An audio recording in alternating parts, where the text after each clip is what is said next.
Good morning, classmates. My report for this morning would be the continuation of our group report on leadership in an organizational setting. I'll be continuing the Part 2 report of Ms. Tony Grace Palyaza with its last topic on evaluating the transformational leadership perspective. So, transformational leaders do make a difference. Subordinates are more satisfied and have higher effective organizational commitment under transformational leaders.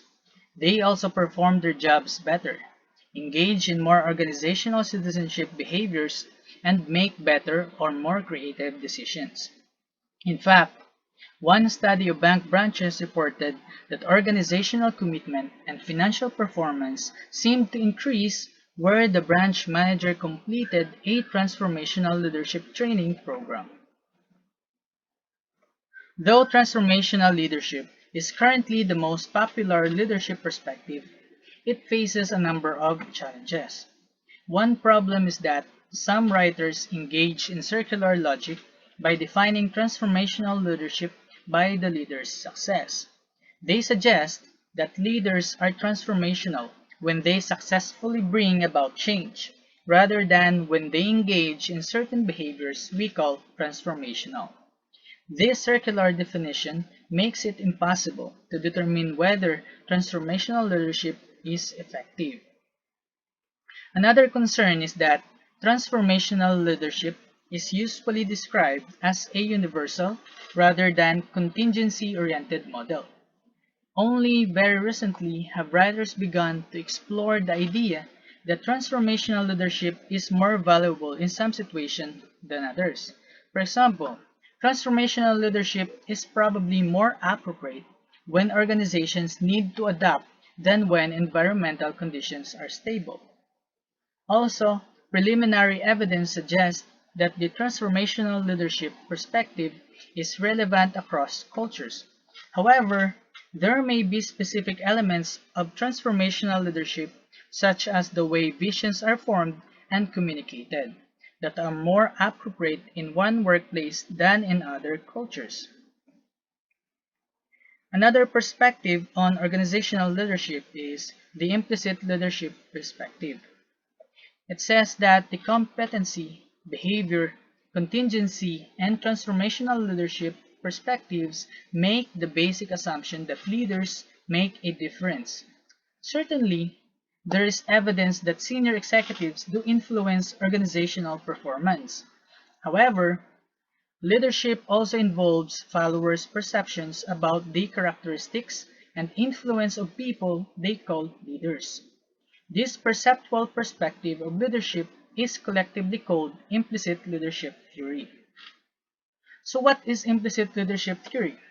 It says that a theory stating that people evaluate a leader's effectiveness in terms of how well that person fits preconceived beliefs about the features and behaviors of effective leaders, and that people tend to inflate the influence of leaders on organizational events. Implicit leadership theory consists of two related concepts, the leadership prototypes and the romance of leadership. Leadership prototypes. It is the main part of this theory states that everyone has leadership prototypes, a preconceived beliefs about the features and behaviors of effective leaders. These prototypes, which develop through socialization within the family and society, shape our expectations and acceptance of others as leaders, and this in turn affects our willingness to serve as followers. In other words, we are more willing to allow someone to influence us as a leader if that person looks and acts like our prototype of a leader. The next one is the romance of leadership. Followers tend to distort their perception of the influence that leaders have on the environment. This romance of leadership effect exists because in most cultures, people want to believe that leaders make a difference. There are two basic reasons why people inflate their perceptions of the leader's influence over the environment. First is that leadership is a useful way for us to simplify life events. it is easier to explain organizational successes and failures in terms of the leader's ability than by analyzing a complex array of other forces.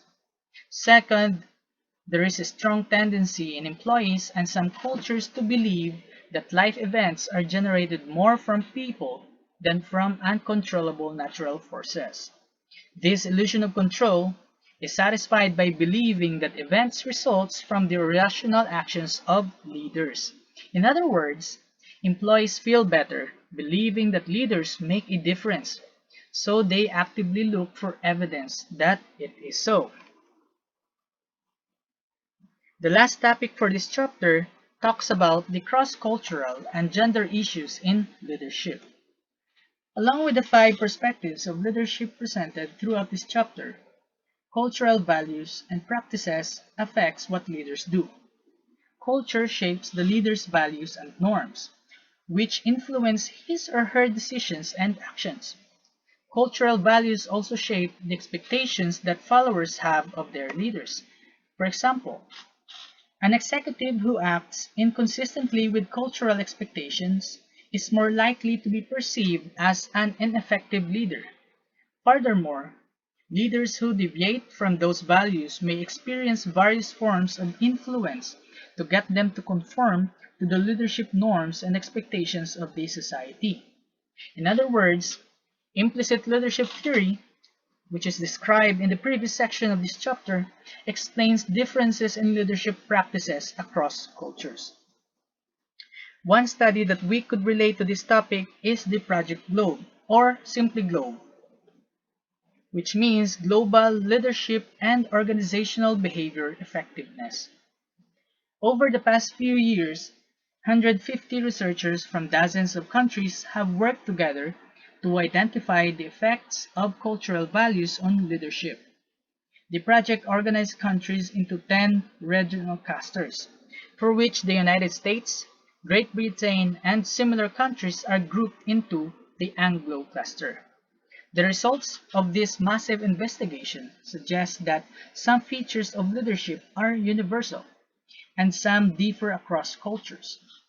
Specifically, the Globe Project reports that charismatic visionary is a universally recognized concept and that middle managers around the world believe that it is characteristic of effective leaders.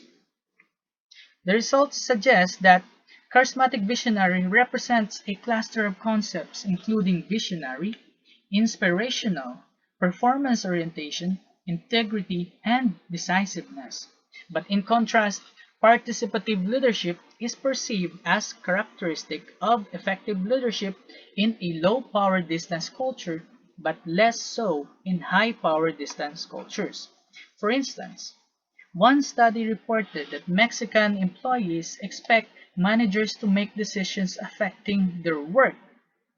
And so, Mexico is a high power distance culture. So followers expect leaders to apply their authority rather than delegate their power. In summary, there are similarities and differences in the concept and preferred practice of leadership across culture. But how about gender issues? With respect to gender, studies in field settings have generally found that male and female leaders do not differ in their levels of task-oriented or people-oriented leadership. The main explanation is that real-world jobs require similar behavior from male and female job incumbents. However, women do adopt a participative leadership style more readily than their male counterparts. There are three possible reasons for this. One possible reason is that, compared to boys, girls are often raised to be more egalitarian and less status-oriented, which is consistent with being participative. There is also some evidence that women have somewhat better interpersonal skills than men, and this translates into their relatively greater use of the participative leadership style. And last, a third explanation is that subordinates, on the basis of their own gender stereotypes, expect female leaders to be more participative. so female leaders comply with followers' expectations to some extent. Several recent surveys report that women are rated higher than men on the emerging leadership qualities of coaching, teamwork, and empowering employees. Yet, research also suggests that women are evaluated negatively when they try to apply the full range of leadership styles, particularly more directive and autocratic approaches.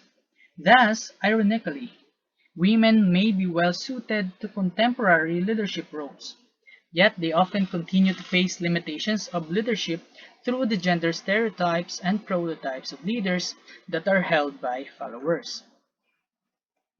In conclusion, overall, both male and female leaders must be sensitive to the fact that followers have expectations about how leaders should act, and negative evaluation may go to leaders who deviate from those expectations. This ends our report for leadership in an organizational settings. Thank you for listening.